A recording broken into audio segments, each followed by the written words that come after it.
Hi, everyone, and welcome to the special simulcast to the Neil Haley Show and the Love Is podcast. I'm excited to welcome the host, Kim Sorrell. Kim, how are you? You're in Egypt. You're traveling. Last week, we're somewhere else. Go figure. And I appreciate you coming by again. It is my pleasure, Neil. It is great to see you. I'm very excited about our guest today, Karl Horstmann. I am so excited to talk to you, Karl. You have done so much starting out at Turner and all the things that you did there. And then starting your own studio, starting your own production company, and your passion for faith-based films, but great stories, like redemptive, wonderful, incredible stories. And it seems like nothing's off limit. Karl, welcome to the show. Thank you so much for joining us today. Oh, thank you for having me. I'm excited to be here. Great. Yes. Well, we're very excited to have you. So you are passionate about doing films, it seems, that are real life stories about people who have done some incredible things, like you're on a wing and a prayer coming out, and other stories that you've done. Why is that, or what is your passion there? Well, I think it's so often in our lives these days, we see so much negativity in the news and so much around us with all that's going on in our culture. I think it's important that we, when there's a great story of God's redemptive love and salvation, I think it's great to be able to hold that up and just say, hey, look, people can overcome as they lean on the Lord to help them do so. And I think it's an important thing for us to remind not just each other but ourselves from time to time of. What I'm seeing, Carl's happening is that the Christian film industry is growing leaps and bounds, and people are saying yes to these films. One reason is family friendly. The reason there's a mission and finally the fact that, hey, there is a light at the end of the tunnel in life at the end, but also during that you can go through adversity. People want to have these inspiring films, and this is what keeps cropping up more and more of them, right? That is true, and I think a lot of that has to do with Hollywood has finally recognized, I believe, that faith films is not just a niche, which is what it had been for many years, but it's actually a legitimate genre in the eyes of so many of the Hollywood studios and the people that are the gatekeepers and push these projects forward and allow us to have the platform to tell these inspirational stories. So I think that's been a big help to us as more and more filmmakers have entered the space and have grown in their storytelling abilities. The stories are getting better, the films are getting better, the television shows are getting better and more entertaining. And I think filmmakers are achieving a bit more of a platform to be able to tell these stories that are so inspirational, like you said, Neil, that I think raise people's awareness and help them to see that they can overcome too, that nothing is so bad that they can't overcome. Which is so important. I think too, one of the things that you do so well is you make everything so comfortable and so familiar. Like people can put themselves in positions of different people that different characters that you've had on your films, and it's just so relatable that I think people can see themselves in so much that you do, which is also such an important thing, that you go away from one of your films going, holy cow, I can do that. I can overcome. I can be better, which is so cool. But there's got to be some kind of an art to that, because not everybody can do what you do. So what is your background there? Like, why are you so darn good at what you do? Oh, well, thank you for saying it. I think I'm very blessed to have. It's a great team of people that I've been fortunate to work with over the years. And I think Alfred Hitchcock said it best. I think, what are the three components of a great film? And it's story, story, and story.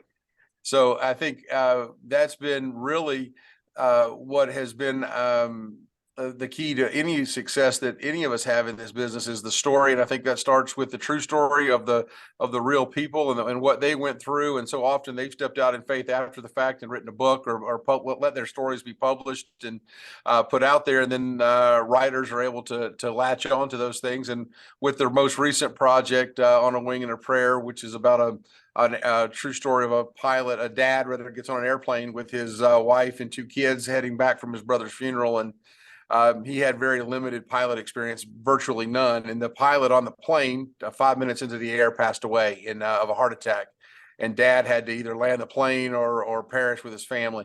So he had told that story, and our writer, Brian Edgiston, who was himself interested in flying back many years ago, was taking a class and heard that story in class. They were actually, the instructors were saying, hey, listen to this air traffic control conversation between this, this neophyte and this air traffic controller trying to help talk him down. And he heard that, reached out to the real life person. His name was Doug White, and asked Doug if he could tell his story, and they hit it off and became friends. And Doug trusted Brian to do that. And then Brian wrote the script and brought in some other friends and producers, and we all kind of jumped on to try to figure out how to elevate that story. So that's kind of how that happened. And so often it's stories like that. You know what I noticed is I watched a portion of that film, we're streaming and things like that. What I loved about the fact, wow, could you imagine that happening? To see that the pilot dies in the air and you're having to go and fly and just learned how, and hey, the chances. But those are the kind of stories that give people hope, especially when they're not feeling well. Because there's a lot of people, Karl, right now that are not feeling great, need that inspiring message, or just didn't have a great day, didn't wake up well, didn't feel like their normal self, and they need to have that inspiration that I can overcome anything if they can overcome. And that's so true. What are the latest projects that you guys are doing right now as a production company? Well, the Wing and a Prayer film with Dennis Quaid and Heather Graham is out right now on Amazon Prime.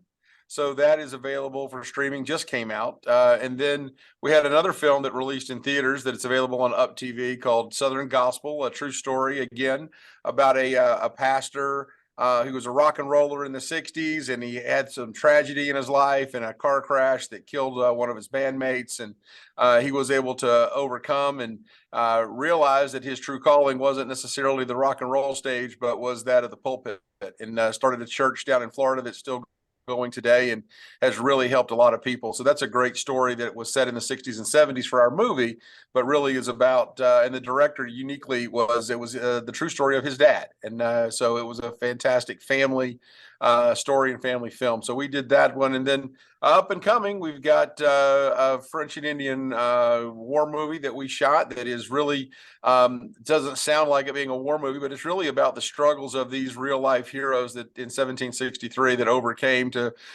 save a lot of families and reunite a lot of families on both sides of that divide. And so we were excited about that project. And then the one that I'm most passionate about right now is again, a true story about this prison in Louisiana State Penitentiary, often referred to as Angola. It was the most violent prison in America and also the largest maximum security prison in America. And in the 90s, they put a seminary in there under a lot of controversy. They allowed the inmates to attend this seminary, and part of that curriculum was this Bible study called Experiencing God, where it's a study that really just focuses on where you see God working and go join in and be part of what God is doing. And so often I think we are trying to get God to be a part of what we're doing. And when we step back and we see we can help others and start pouring into others, we ourselves are fed and uplifted. And I think that's the message of that film. But that prison was turned around in very short order from being statistically the most violent prison to be one of the most modeled prisons in America, with them ultimately graduating inmates out of the seminary and turning that prison around and then sending them out like disciples 2 by 2 to prisons all over Louisiana, and making a huge change in the culture of those prisons. And just, I think, like you said, Neil, just brings hope. And so often we don't think of these prisons as places, but they're very dark and lacking in that. And these men and women and these that are incarcerated need hope as well, and the opportunity to see that they can better themselves and come out and be a real benefit to society. So it's a great story of God's redemption. No doubt, for sure. Well, what a great story to tell, because so many people have such bad thoughts about our prison system and know that it needs some help. And to know that there is hope even for our prison systems, I think that is so important for people to know that things can change and that it's happening out there. I'm excited for that to come out. I can't wait to see it. I think it's going to be really successful and really great. I appreciate so much what you do, and obviously it comes from your heart. So your faith obviously means a lot to you. Did you grow up in the faith, grow up with faith? Yeah, I did. I grew up in the ministry, so to speak. My dad was a television and filmmaker as well, and had worked for many of the large ministries back in the 70s. So I kind of came up through the ranks, so to speak, pulling cable and playing hide and seek on TV and movie sets. So I was familiar with that. And ultimately, I worked at a church for a short amount of time, and then went to work at Turner Broadcasting and really got my up my training, if you will. And all during those times when I was working secularly and as a commercial director, we always tried to do projects that were more ministry based, because I am a person of faith. So we did, faith-based music videos or concert videos. Is always looking for ways to help spread that message. Okay. All right. So Kim has a question. She asked all the guests about love. Go ahead, Kim. Yeah. So Carl, I had cancer a few years ago. 4 months into it, my husband was diagnosed with cancer. He passed away 6 weeks after that, and made me question love and the true meaning of love. That seems to be this mystery. John says God is love, but what does that really mean? So I dedicated a full year to figuring out the true meaning of love. It was a eat, pray, love experience in Haiti. It was crazy. But I found out so many things about love that I think are not taught and people don't understand and know. And I'm always curious what people think about love and what love really means to you, and love as far as an action, as far as how you incorporate that in the work that you do and who you are as a person. That is a deep question, Kim. That is a good question. I would love to hear more from you on that, and I'll have to get a link offline to your book or to whatever you've written, or to more of your study on that. I would love to hear more about that. For me, I think love is really being selfless and being able to serve others. I think we're taught that in the Word, and I think that is something where love starts, is being able to put away your own needs and your own wants and desires, and look at someone else who you care for deeply, and serve them. And whether that be in service of works, or in service of deeds or actions, and or just words. I think all those things are such an important outward expression of love. But I do think it begins with just setting aside your own needs and wishes and desires, and looking into others, and figuring out what helps propel them forward and help support them, and then do those things, move those into action, and not just talk. Carl, best call to action. Where can people find information on you, about your production company and the latest films that are out? Because you got a bunch and more to come for sure. Yeah, well, thank you for asking. So I think Triple Horse Studios is our studio. Triple as in 3, and horse as in the animal. TripleHorse.com is the best place to see what we've got going on and what we've got coming down the pipe. All right, perfect. Appreciate it. Thanks again, guys.